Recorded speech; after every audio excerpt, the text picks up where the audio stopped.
ব্যবসায়ীদের কথা শুনে কেন আমাদের সহযোদ্ধাদেরকে পুলিশের মাধ্যমে অ্যারেস্ট করে হাজতখানা পাঠালেন? আপনাদের আগে উচিত ছিল এটি ভেরিফাই।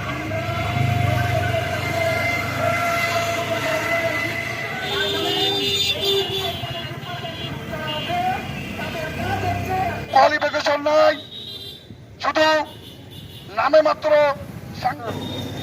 বর্তমান সরকারের মান্য করেন, তারপর সিদ্ধান্ত নেন।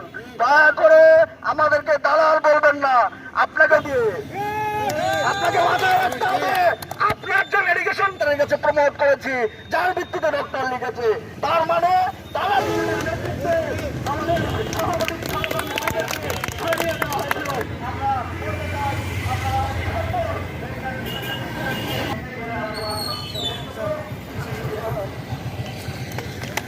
বাসা থেকে বের হতো না করোনার মহামারীতে।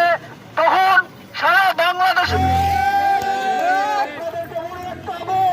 আপনার তো জীবন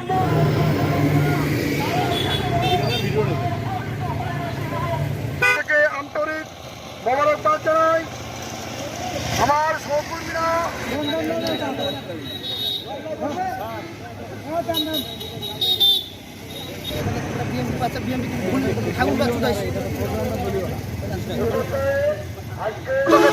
হেনস্থা করা না হয় এই জোর দাবি জানাচ্ছি।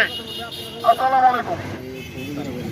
আজকের এই প্রতিবাদ মানববন্ধনের দালাল বলা বন্ধ করা হবে না যতদিন পর্যন্ত সামাজিক যোগাযোগ মাধ্যম থেকে রিপ্রেজেন্টেটিভদের আপনারা আগে স্পষ্টভাবে জানেন মেডিকেল রিপ্রেজেন্টেটিভ কারা, তাদের কাজ কি।